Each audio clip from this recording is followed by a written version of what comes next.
好，各位媒体朋友，谢谢大家参加这一次驻台北以色列经济文化办事处针对以色列与伊朗这一次的军事冲突的记者会。那为了节省时间呢，我们今天的就流程非常的简单，就是一开始是由代表会跟针对这一次的情势呢跟大家分享与报告，然后接下来我们就会开放那个媒体提问。那我们首先呢，先欢迎就是驻台北以色列经济文化办事处代表尤玛雅代表来先为大家说一下。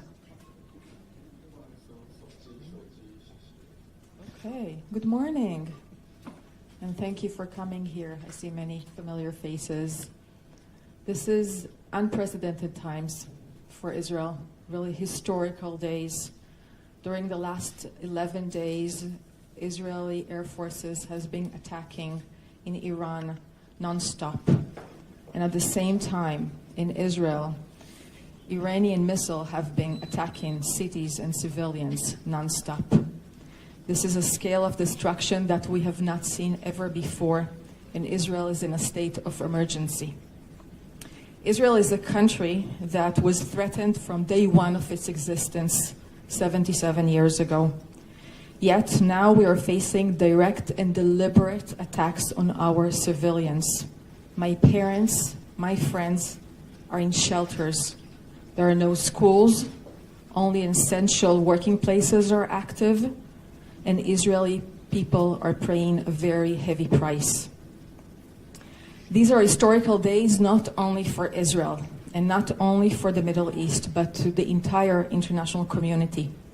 Geostrategic changes are happening in scale and in pace like never before, and especially what we have witnessed last night with President Trump's bold decision, decisive decision, to military attack 3 nuclear facilities in Iran demonstrates once again that the US is the leader of the free world acting against totalitarian regimes. The main message from that historical act and from what we are hearing from many countries since the open of the Rising Lion military campaign is very clear. Under no circumstances can Iran possess nuclear weapon. This is a very strong message, and I will repeat that again. This is our time to take a global stance on it. Also, this is day number 626 for Swords of Iron war against Hamas, which started with a brutal massacre of more than 1,200 Israelis on October 7, 2023. We still fight and we still have, unfortunately, 50 hostages starved and tortured in the tunnels of Hamas in Gaza, and we will not stop until they're all back. There is one thing that we learned in a harsh way from that October 7 attack, and that is when our enemies call to annihilate Israel, we listen to them and we believe them. And this is exactly what is happening today with Iran. The supreme leader of Iran, Khamenei, has been continuously calling for the destruction and annihilation of the state of Israel. Iranian radical Islamist regime had a very clear plan to annihilate the state of Israel, and it included 3 pillars: the nuclear program, the ballistic weapon program, and the terrorist proxies, and I will go over that.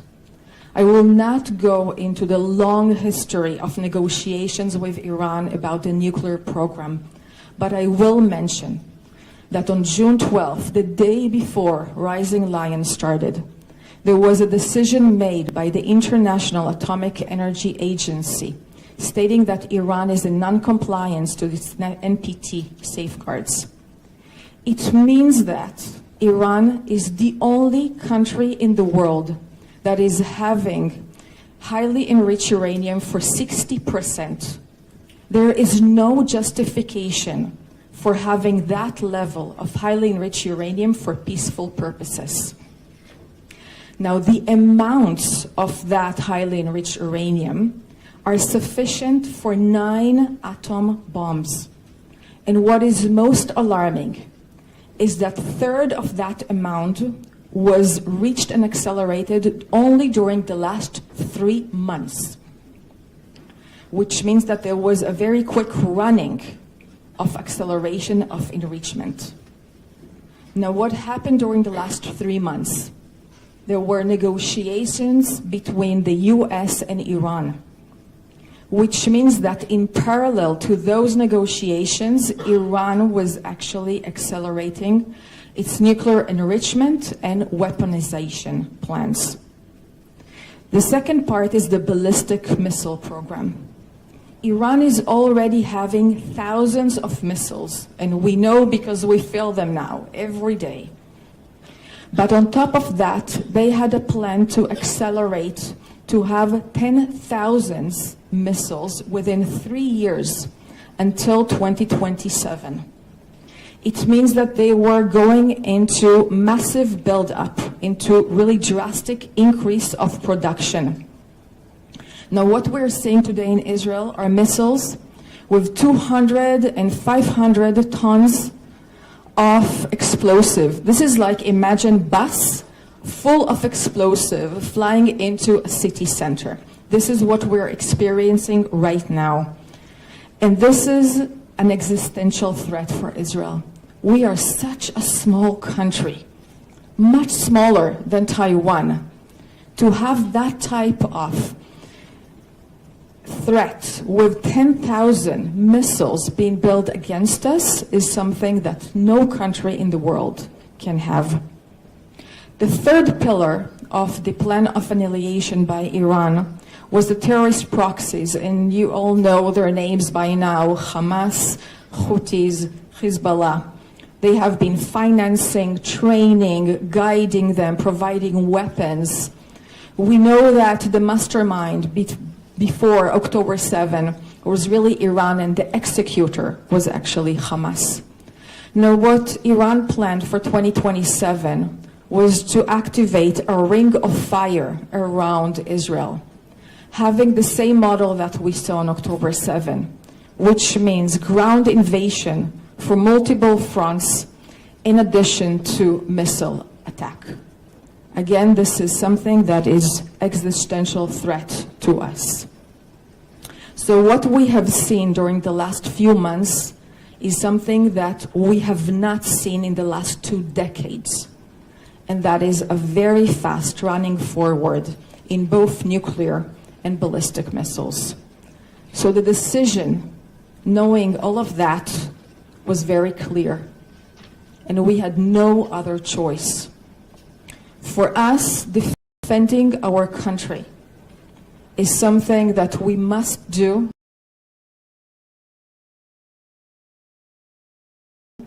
And we needed to act on time before it's too late, before they have a nuclear atomic bomb. For us, this is an act of self-defense.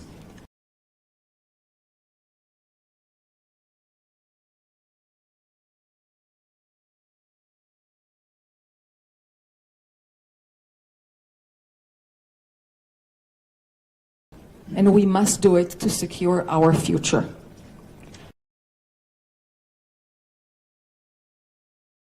Now, the aim of Rising Lion is very clearly stated. We are to neutralize the nuclear and the ballistic missile program. We need to roll back the threat so we will no longer have an existential immediate threat. And I want to get you a little bit behind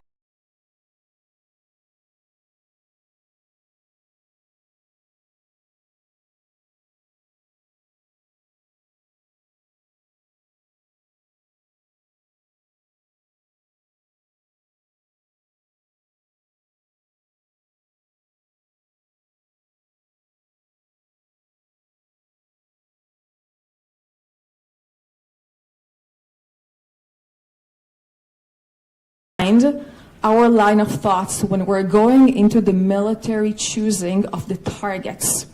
And of that, and I can share with you later, I know it's a bit small, but perhaps you can see. This is the various stages of a nuclear process. It is not easy or simple to assess a nuclear warhead. It requires a lot of research, R&D. It requires enrichment, material, mining, weaponization, minimizing everything, storage. All of that process is a very complicated one. And what we are now doing is we are going against processes, facilities that are in all of those stages. It means military facilities. It means critical components of nuclear process, key individuals, both in the military leaders and scientific leaders, and all the infrastructure that is associated with Iran's ballistic missiles program. We are performing a very focused and strong targeted attacks, and we're doing our utmost to not harm civilians. We give announcements before, if possible. What Israel did and is continuing to do as we speak here today is very significant to delay the possibility of Iran having a nuclear bomb. But the US involvement was critically needed. And we thank President Trump for leading US military action last night and removing an immediate existential threat and making the entire world safer from nuclear weapon. The attack on Fordo was something that was needed from the US, and President Trump made a very historical decision to prevent the world's most dangerous regime from obtaining the world's most dangerous weapon. This will never be forgotten. I'm not going to repeat on messages that we all heard directly from President Trump and Prime Minister Netanyahu in their statements, but I will say that it is very obvious that the communication and coordination between the US and Israel was very close. Both share the same vision of peace through strength, and they both bring us to a pivotal moment that we're now standing at. I want to make it clear that we are not done yet. There are still military targets, and we are not going to stop until we're going to achieve the fully military aims that we have set for ourselves for this military campaign. Israel is committed to achieve its endgame, and it's going to require more time, as much time as necessary to accomplish the quality of those targets. And we're all hearing the concerns of many people about escalation. So I would like to refer to that and say, we are really on a crossroad. And this is an opportunity for a safer and more stable Middle East. Perhaps this is the one time where we can actually make this region positively contribute to global security. Preventing a tyranny, an extremist Iranian regime, from continuing to destabilize and take an action, terrorist action, against the region and against the world is something that we are all in the free world should really support and stand by. And we hear that. We hear that from President Trump, from G7 leaders, European leaders, like-minded countries. They all make it very clear in their statements. Under no circumstances will Iran be allowed to possess nuclear weapons. This is a shared responsibility. We all need to make sure that Iran is enforced to change its behavior and make this a new reality. I would like to mention two more issues, and then I will open for Q&A. The first is about the people back home in Israel. And there are 10 million people living in my country, a very small country. We're facing deliberate Iranian attacks on our civilians. They're attacking a hospital, they attack a mosque, they attack Jewish, Christian, and Muslim communities, Israeli people, foreign people, regardless. This is a deliberate attack. We already have 24 casualties, people who paid with their lives. Thousands are injured. Thousands lost their homes. We need, and we know in Israel, we understand that in order to achieve victory, we need a strong and resilient home front. And we have been preparing this for years. People in Israel know exactly what to do when the sirens are heard and the alarms are off. And they know to go to shelters and safe rooms which are available in every apartment and in every building. Yes, we do have advanced technologies, and you see them. They give us multi-layered air defense, Iron Dome, David Sling, Arrow. We have the US systems. These are giving a lot of protection, and they have high interception rates, but they are not 100% proof, and we still do not have complete protection. So we do have a small number of missiles that have been managed to penetrate and to hit civilians. And this is where we're seeing the spirit of the Israelis. The resilience, the community, the solidarity. Israeli people do not want to be at war. If there is any doubt about it, I want to make it really clear. We are such a minority Jewish country. There are only 15 million Jews all around the world, 7.5 million Jews in Israel. And all we want to do is to live in peace and security so my children and all of our future generation will be able to have a prosperous and quiet life. This is something that I think we and Taiwanese people are sharing together. What we do is defend ourselves. My last point for today is really about the cognitive war that we're seeing all around us, and I think that there is a very high awareness for that specifically in Taiwan. I'm saying this because I see my country getting a lot of criticism and the international media for being too aggressive, and I saw that also here in Taiwan. This is coming, I think, from those who don't fully understand the Middle East power dynamics and culture and history. And I want to specifically say about this case of Iran, what is the alternative? We are dealing with a regime that is radical Islamism. It's a dictatorship.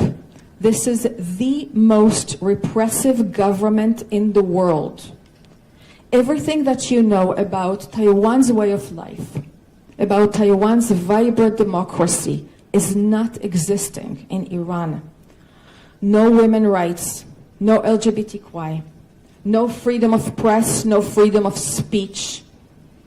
There is no democracy, there is only oppression. This is a terrorist regime that is acting against its own people. If we who belong to the free world, and we are in this community together, we must remain aware and we must be united in front of any tactics that try to distort us from this truth. There is no other alternative. We cannot have this regime have nuclear weapons. And I see these efforts to divert and manipulate our intentions in AI-generated images and videos that show my country being defeated and being aggressive. And I want to really ask you, please be cautious when you notice those. Please follow us and know that our office is here and open. We have social media, we're sharing, and we're very much available to provide the correct information. And we have a line of experts that are willing to talk and give some more information. So please, let's cooperate on that together. Thank you. I can take a quick Q&A if you would like. 现在开放那个媒体提问 ，OK， 婷婷。Hi, good morning, Rep. This is Ting Liu from TVBS. So I have a couple of questions to you. Do you mind if I just ask all in one go, or should we go one by one? Okay, thank you so much. So for the first question I have for you is that I'm just curious how many Israeli citizens are currently in Taiwan, and because we have currently seen that on social media there are actually some Israelis who wish to return home actually. So just wondering whether there's any current plans about this, assisting them to get home. And the second part is that because the recent U.S. attack on Iran, are there concerns that Israeli diplomatic posts, like the one around the world, will become key targets for Iranian retaliation? So for the Taiwan side, just wondering, because you actually openly hold a press conference today, so are you concerned about that kind of level of threat currently, what you guys are actually managing on a security level, or what is your, I would say, your thoughts about that? And the last part is that, just wondering, because this press conference come at a time when there are like this various increase of tension in the Middle East. So I was just wondering, how has the headquarters at the Israeli Foreign Ministry has given, is there a guidance for having this kind of press conference today? Because we know that many of these embassies around the world, Israeli embassies around the world, are actually closed. But you actually opened a press conference today, so I'm just wondering, was there a guidance or a note from the HQ about,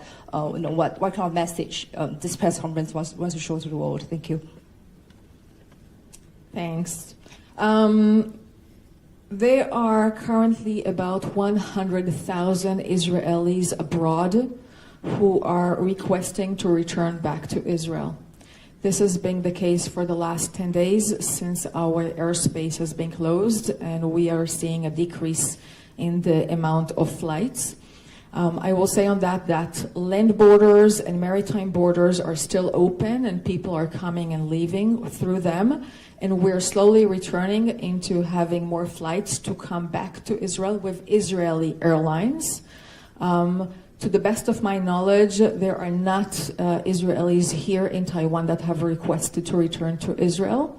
But we will definitely support with evacuation plans, again, with Israeli airlines. This is something that we're taking very, very seriously. I can also share on that there were few Taiwanese nationals in Israel who requested to depart Israel. And of course, that the Taiwanese office in Tel Aviv was leading the effort, but with the support and assistance of the Israeli government to make sure everybody who wants that can leave. And to the best of my knowledge, they left through Jordan, so through a land border. As of the retaliation from an Iranian, yes, we are in very sensitive days. These are very tense days, and we're much aware of that. From what I've been actually also seeing today with the global announcement of the US, they're also in a very high alert to see of any retaliation. As you're noticing around you, we are having extra security to make sure we're all safe here and also all around the world. Yes, our offices and embassies all around the world, most of them are not operating physically. But as we all learned from COVID, we can all work from afar. We have been working and will continue to work from home, from meetings, from whatever is necessary to make sure that, number one, we're safe, and that, number two, we continue to bring our message out to make sure that people understand and know what is actually happening. So no clear instruction, but our ambassadors and all of my colleagues all around the world are going out and giving interviews and talking to whoever is interested to really share our message.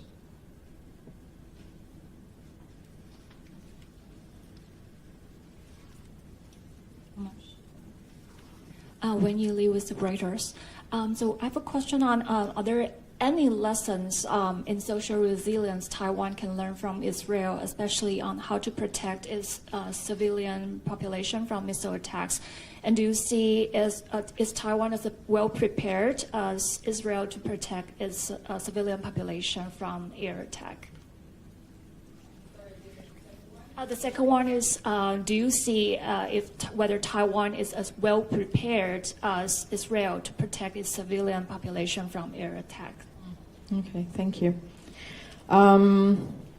I think, first of all, it is really too early to have many lessons. We're really still in active warfare, and there is what we call the fog of war, that we still don't know everything all the way. But really the lessons about how to defend your people and how to make sure that civilians are protected is something we have been doing for many years with shelters and safe rooms inside of apartments. I will maybe try to equivalent that to the earthquake awareness and preparation that there is here in Taiwan. People have alerts. We receive the alerts on our phones.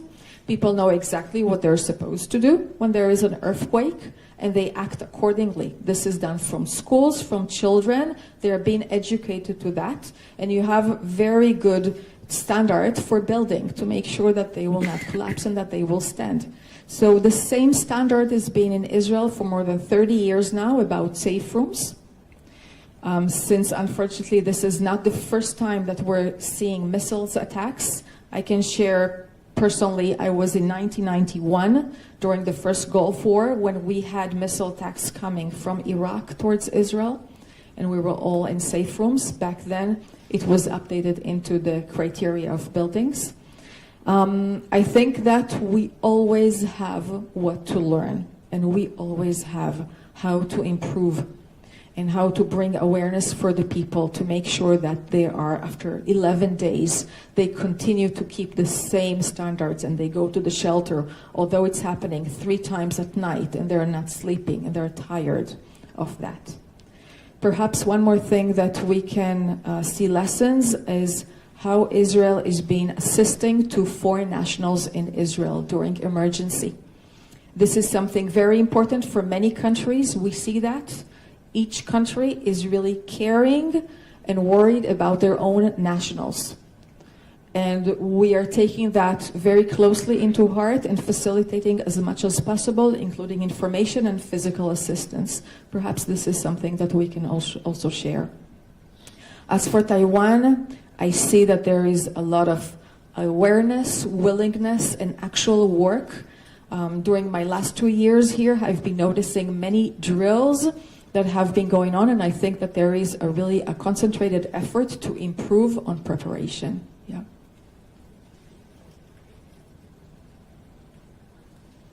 Really quick follow-up on, because I know Israel also has their semiconductor industry and high-tech industry, and as well as Taiwan. So if there's any lessons or advice, like to protect and make sure the industries are running well during such conflicts.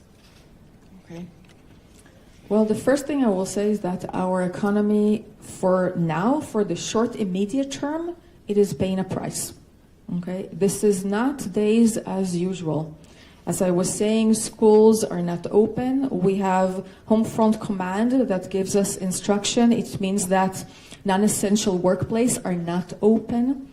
And if I will, for example, refer to my headquarters, only part of the people will physically come and the majority will work far from home. But our economy started this war from a very resilient and very strong financial basis. Our national debt is low, relatively low, only 68%. We have a very strong and resilient policy and market. And we see from previous events, previous wars and military rounds, that it takes us quite short time to rebalance and actually to have a boom economy after that. So the innovation and technologies that we are now seeing being active on the military necessity will later on will have the civilian interpretation for them. And this is exactly why we see the large amount of investments in Israel now during the war. The first quarter of this year, 2025, was the highest in foreign investments that we had.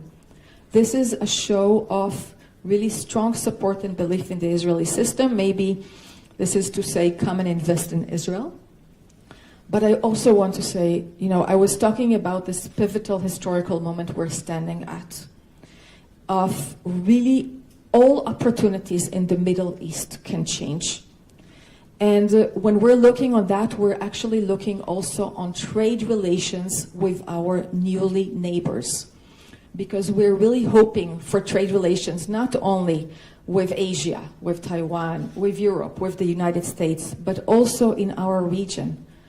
Trade, communication, tourism, innovation, if we will have that in the Middle East, then peace and stability will bring prosperity also. And this is really in our reach. So I think that that optimism is something that, even if there are short-term prices, for the medium term, long term, they're all worth it. 好，那我们还有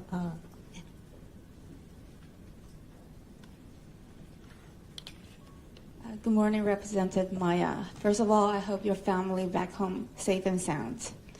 Okay, my question is, first you mentioned about cognitive war. And there's a lot of fake footage right now is happening on internet, and mostly the fake news is about Iran defeating Israel. And we got the information that a lot of the sources are from China. Since this is a war, so how do the Israel government defend on this war? And the second question is, of course, what happened in Middle East have impact on economy. So right now there's turmoil on also stock market and also oil prices. Any suggestion on Taiwan for the Taiwanese investor? That's my question. Thank you. Wow.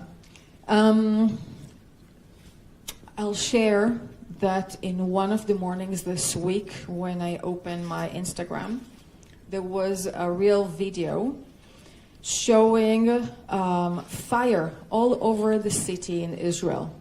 And it got me so scared. And it looked so real. And I actually called my parents.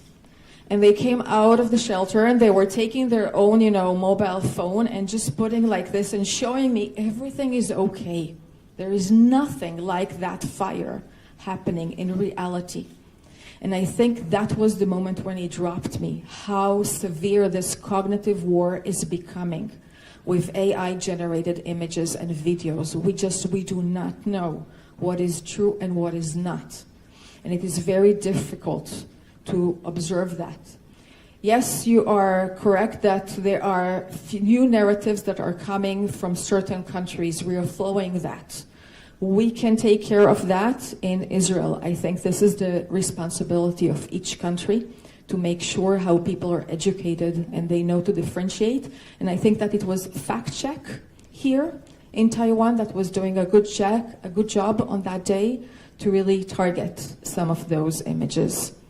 Perhaps it's an opportunity to say some more things about China, because their posture in the Middle East is something that we are seeing, of course.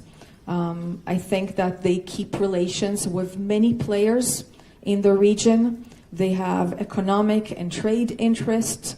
Of course, that stability is the most important for them. And we, of course, notice that they have very close relations with Iran. They have comprehensive and strategic partnership, which means that they import oil from Iran in very cheap prices. And therefore, we are evaluating that they have an influence on Iran, which is very valuable at these times. So although we are not seeing eye to eye on everything, we really think that it is extremely important to keep on talking. Only last week, we had a phone call between my foreign minister and Wang Yi, China's foreign minister. And these open lines of communication is something that we will continue to have. About the oil prices, I'm not an expert. I can share with you that the stock market in Israel is skyrocketing. It is very high and doing very good. So perhaps investors in Israel know something that I do not know. I'm not an expert on that. We are seeing the prices of the oil, of course. So far, the last I checked, it was $77. So a moderate increase. We're definitely following and hearing that. And I think this is something that needs to be really united by most countries to make sure that there is not an intended deliberate harm by Iran to the global economy. I think this is something that will damage all of us. and we need to make sure that it's not going to happen.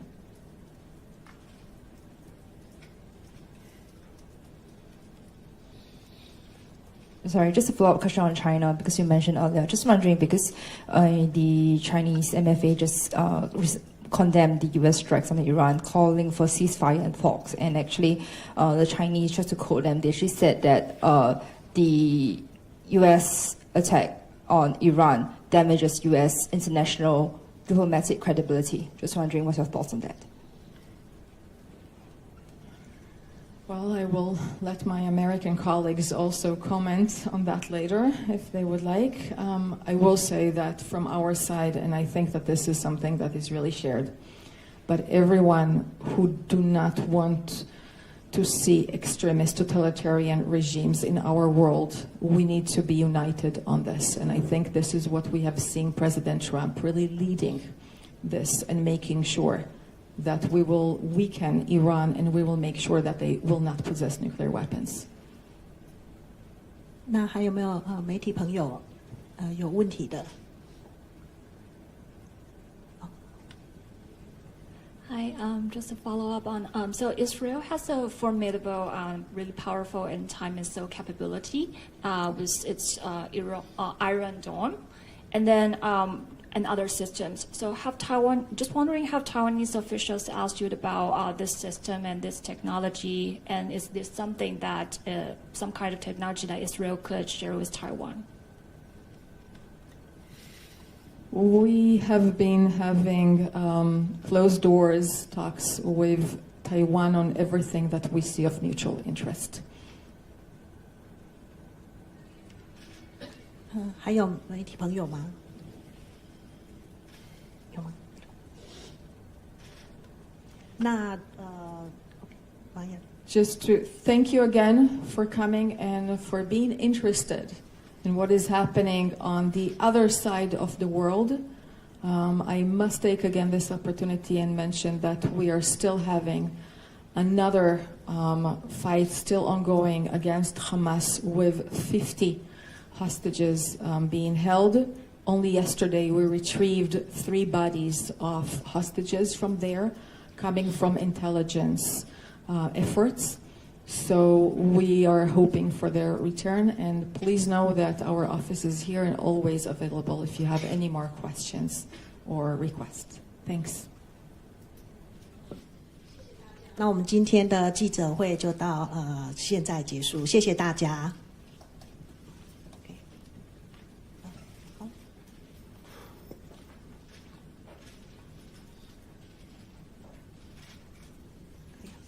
好，那我可以了，对。